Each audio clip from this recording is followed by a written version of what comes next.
Merci. Je vais essayer d'aller un peu plus rapidement et insister sur les aspects sur lesquels nos amis obstétriciens peut-être n'ont pas pour insister. Et je ne parlerai pas mieux de la grossesse gémellaire que les obstétriciens, mais nous sommes tous concernés en tant que pédiatres par ces grossesses gémellaires puisque la prise en charge doit être bien planifiée en période périnatale. Donc je ne vais pas insister, il l'a dit, c'est une grossesse à haut risque. Et il faudra beaucoup insister sur les complications néonatales qui peuvent être fréquentes et le risque à long terme, puisque ces grossesses peuvent être associées à des lésions neurologiques qui peuvent mettre en jeu le pronostic fonctionnel. La collaboration obstétrico-pédiatrique, je l'ai dit, doit être renforcée. Moi, je pense qu'il faudrait qu'on insiste sur ce fait parce que la grossesse gémellaire, il l'a dit tantôt, est une grossesse à haut risque. On sait également très rapidement que les grossesses gémellaires sont plus fréquentes dans nos pays, puisqu'on fait beaucoup plus de grossesses, et peut-être il y a des facteurs génétiques, il l'a dit. Dans les pays européens, il y a une croissance progressive de ces taux de grossesse gémellaire, puisqu'il y a l'utilisation des inducteurs de l'ovulation et le traitement de l'infertilité. Et nous avons vu également que ces taux de grossesse gémellaire évoluent également avec l'augmentation de l'âge maternel, on l'a vu ici. Dans nos pays, au Sénégal, ça c'est pas au Sénégal, ça a été fait au Sénégal par l'équipe du professeur Moreau. À Roi-Baudouin, la prévalence est de 2,93%. Récemment, nous avions effectué une étude au centre hospitalier international où cette prévalence était de 1,61%. Mais nous pouvons trouver d'autres taux légèrement plus élevés en Côte d'Ivoire. Au Gabon, les taux sont dans la même fourchette, ainsi qu'au Nigeria. Ça, je ne vais pas insister, c'est pour vous montrer les différents types de gémellité. Et j'insisterai peut-être dans les problèmes qui vont survenir sur ce type de gémellité, la grossesse qui est de type monocoriale biamniotique qui pose beaucoup plus de problèmes à cause des anastomoses vasculaires. Et le risque fœtal et néonatal est associé à ces différents types de problèmes. La prématurité, on l'a dit, qui est associée à la surdistension utérine, mais à la prévalence, à la grande fréquence des complications au cours de la grossesse, telles que la prééclampsie et d'autres pathologies gravitiques. Le retard de croissance intra-utérin, souvent, surtout dans les cas de grossesse monocoriale biamniotique, nous avons souvent une asymétrie de croissance qui survient sur l'un des jumeaux. Et ça peut être associé également au syndrome de transfusion photofœtale sur lequel on va insister. L'asphyxie périnatale, on l'a dit, il y a des facteurs prédisposants que l'obstétricien a bien expliqué. Mais je vais insister un peu sur les complications associées aux anastomoses vasculaires, parce qu'il y en a beaucoup. On parle seulement du syndrome de transfusion photofœtale. Je pense qu'il y a d'autres complications sur lesquelles il faut insister. Il y a le syndrome de transfusion photofœtale qu'on appelle le TAPS, qui est le Twin Oligopolyhydramnios Syndrome, puisque pour parler de transfusion photofœtale, l'une des conditions est l'existence d'un oligamios chez le transfuseur et d'un hydramnios chez le transfusé. Nous allons y revenir rapidement. Il y a également ce qu'on appelle le TAPS, qui est le Twin Anemia Polyglobulie Secans. C'est pratiquement le même mécanisme que le syndrome de transfusion, le TOPS, syndrome de transfusion photofœtale, mais dans ce cas, vous n'avez pas une anomalie des poches amniotiques. Donc, vous n'avez pas d'oligamios ni de polyhydramnios.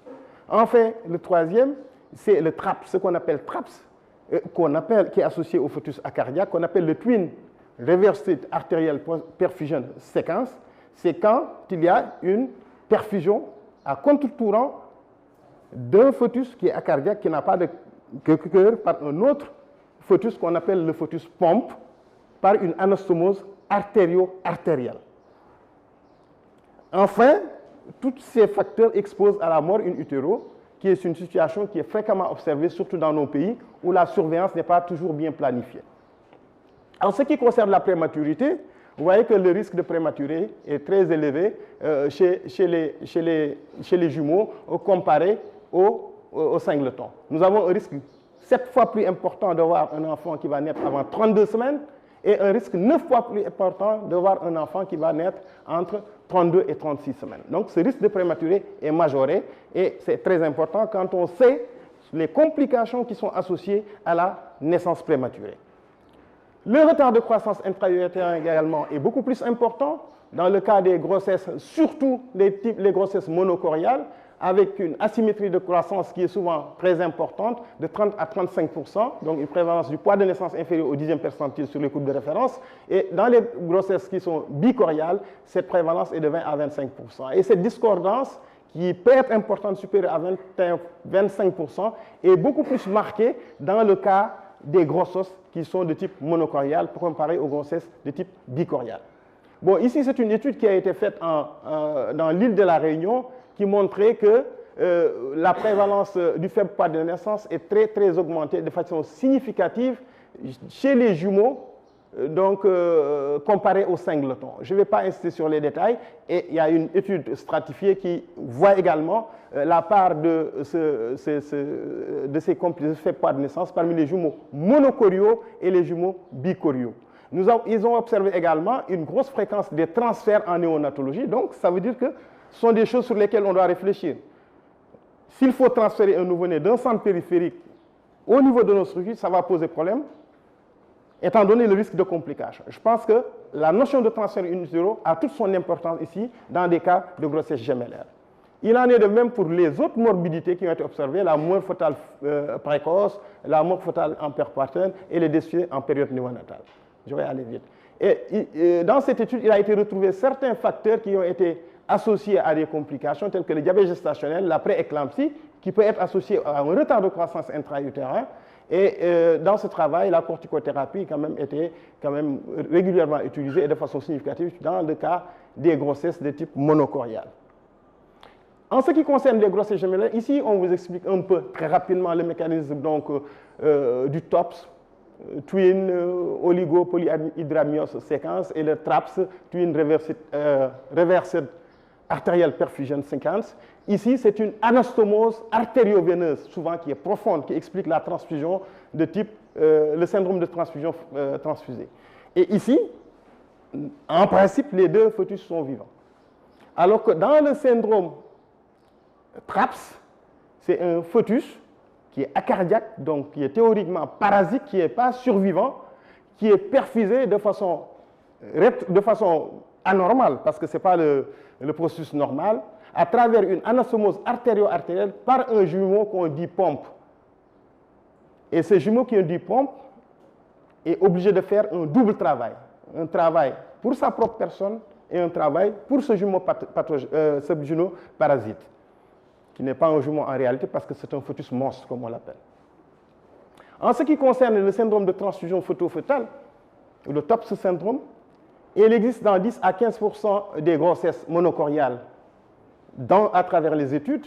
Et vous voyez qu'il s'agit d'anastomoses artério-veineuses qui sont souvent profondes. On peut retrouver d'autres types d'anastomoses qui sont artério-artérielles ou véno-veineuses. Et cela va expliquer cette asymétrie de croissance, cette augmentation de quantité de liquide amniotique qui au maximum va réaliser ce qu'on appelle le syndrome du genou coincé, Stuck-Twin syndrome. Donc, sur le plan physiopathologique, quand on a un syndrome de transfusion fœto-fœtale, il existe un déséquilibre du flux sanguin entre le donneur et le receveur. Et on incrimine le rôle des anastomoses artério-veineuses, donc qui induisent un flux unidirectionnel, alors qu'il existe des anastomoses également artério-artérielles qui sont beaucoup plus superficielles, mais qui peuvent avoir un effet compensateur.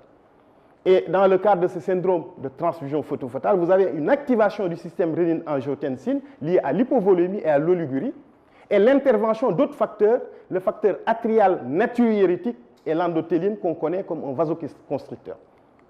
Ici, j'essaie de vous simplifier un peu cette physiopathologie. Le donneur qui est hypovolémique et oligurique va induire une activation du système rénine-angiotensine qui va entraîner une aggravation de l'hypoperfusion rénale, parce que c'est un vasoconstricteur qui va expliquer l'oligohydramnios, puisque le rein ne produit plus d'urine. Il y aura une augmentation également des résistances vasculaires, et un dysfonctionnement placentaire qui va être constaté. Et cette activation du système rénine-angiotensine, qui concerne initialement le donneur, va concerner également le receveur, puisqu'il y a un transfert de rénine et d'angiotensine à travers le placenta. Et ce receveur également va avoir une augmentation de sa pression sanguine, une aggravation de son dysfonctionnement cardiaque qui existe déjà parce qu'il est hypervolémique, et ce qui va expliquer en partie cet IROPS. Un autre élément, c'est que chez le receveur, vous avez une hypervolémie, donc une augmentation de la précharge qui va entraîner une dilatation auriculaire qui sera à l'origine d'une sécrétion accrue de facteurs atrial natriurétiques qui va contribuer à l'augmentation de la polyurie et à l'hydramnios. Mais également, vous aurez cette hypervolémie et cette précharge cardiaque sera responsable d'une augmentation biventriculaire, en fait, une dilatation biventriculaire des cavités cardiaques avec une prédominance droite, ainsi qu'une fonction cardiaque qui est altérée. Et ce dysfonctionnement est surtout de type diastolique. Et il est observé également à travers des études échographiques qu'il y a une régurgitation au niveau des valves auriculo-ventriculaires et tout ce dysfonctionnement cardiaque va participer à l'installation de nidrops. Mais l'autre élément, c'est que également nous avons une sécrétion accrue de facteurs cérébral natriurétiques.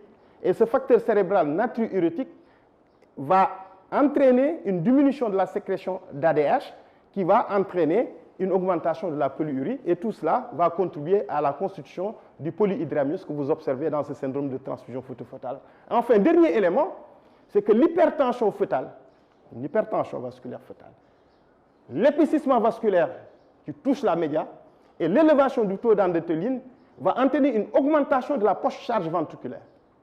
Et cette augmentation de la post-charge ventriculaire sera responsable d'un dysfonctionnement systolique du ventricule gauche. Vous voyez que nous avons une augmentation de une insuffisance cardiaque, un défaut diastolique au niveau cardiaque et un défaut systolique. Donc, les mécanismes sont mixtes et ça contribue un peu à l'installation d'une insuffisance cardiaque. Donc, c'est ainsi que je pourrais vous résumer un peu ce qui se passe en partant de beaucoup de travaux qui ont été publiés dans la littérature. Et quand vous avez un syndrome de transfusion fœtale, vous avez ici les différentes manifestations qui sont retrouvées, l'anémie, chez le donneur, l'anémie, l'hypotension, l'oligurie, l'oligamiose, voilà, le retard de croissance intra-utérin, l'insuffisance rénale, etc.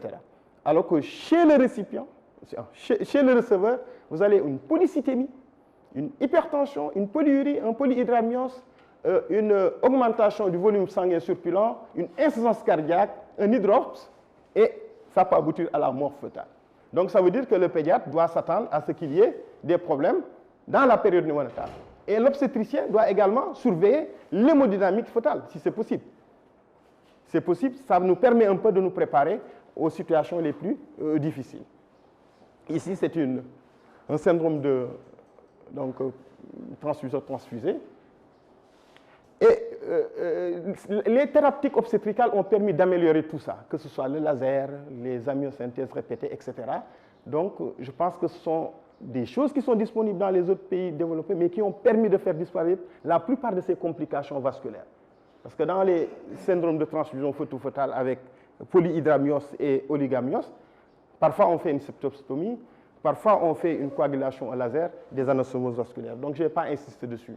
Je ne vais pas insister également sur les différents stades de la classification de Quintero, qui est souvent rapporté dans le twin-to-twin syndrome.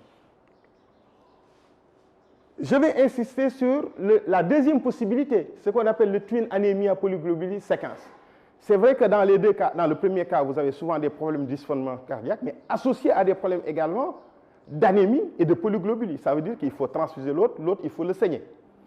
Ici, vous avez moins de problèmes de dysfonctionnement cardiaque, vous avez beaucoup plus de problèmes hématologiques, tels que l'anémie et la polyglobulie. Donc, c'est ce qu'on appelle le TAPS syndrome, où souvent, les enfants ont une différence de couleur, mais ils n'ont pas une différence de taille.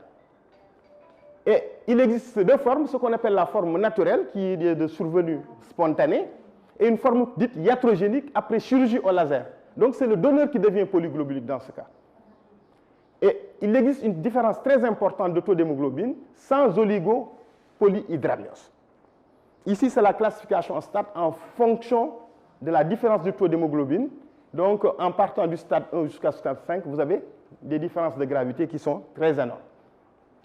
Le fœtus acardiaque, qu'on appelle le twin reverse arterial perfusion sequence, donc c'est souvent, comme je l'avais dit, c'est un monstre qui est là, mais qui existe pour l'autre, parce que l'autre doit faire le travail de deux personnes.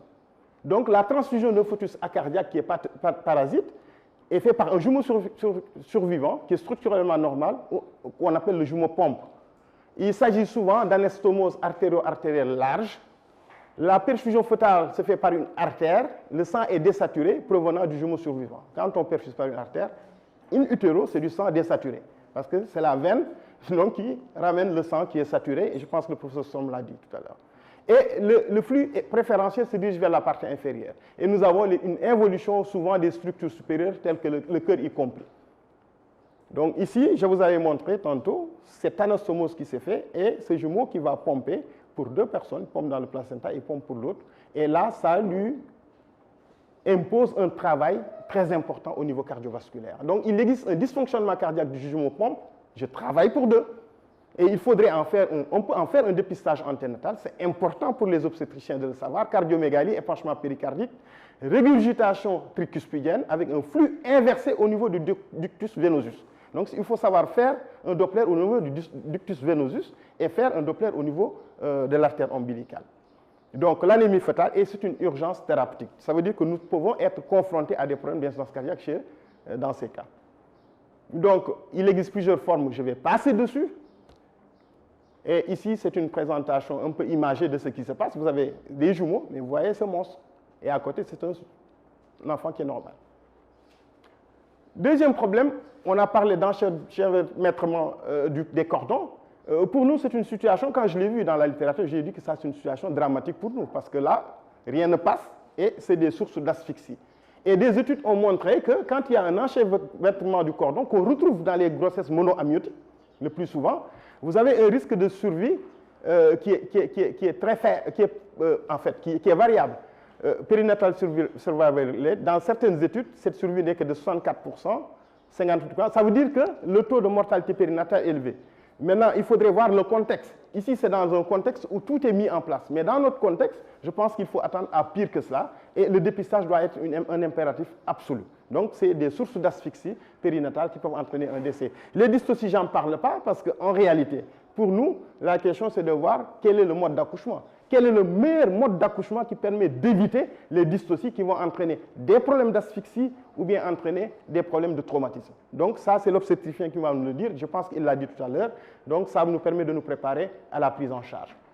Les siamois, je ne vais pas y insister également, il en a parlé. Mais surtout insister sur le risque neurologique. C'est mon avant-dernière diapositive pour dire que des enquêtes ont montré que le risque neurologique est très important dans le cadre d'une grossesse gémellaire. Une enquête australienne a montré que la survenue de paralysie cérébrale est 4 fois plus importante en cas de gémellité. Et une autre étude montre qu'il existe 10 à 20% de paralysie cérébrale dans les grossesses gemellaires. Je pense que ça peut être lié à beaucoup de facteurs tels que la prématurité, les anomalies de transfusion, etc. Et dans une autre étude, des échographies transfonctionnelles systématiques avant J3 postnatal sur 89 jumeaux d'âge gestationnel inférieur à 36 semaines montrent des lésions de la substance blanche périventriculaire chez 11% de ces enfants. Ça veut dire que ce sont des lésions qui sont anténatales parce que l'échographie est faite dans les 3 premiers jours de vie. Donc, et dans cette étude, il s'agissait de grossesse monocoliale dans 80% des cas. Et enfin, il a été observé également des malformations neurologiques telles que les anomalies de fermeture du tube neural, qui est 2 fois plus important en cas de grossesse gemellaire. Je vous remercie de votre attention.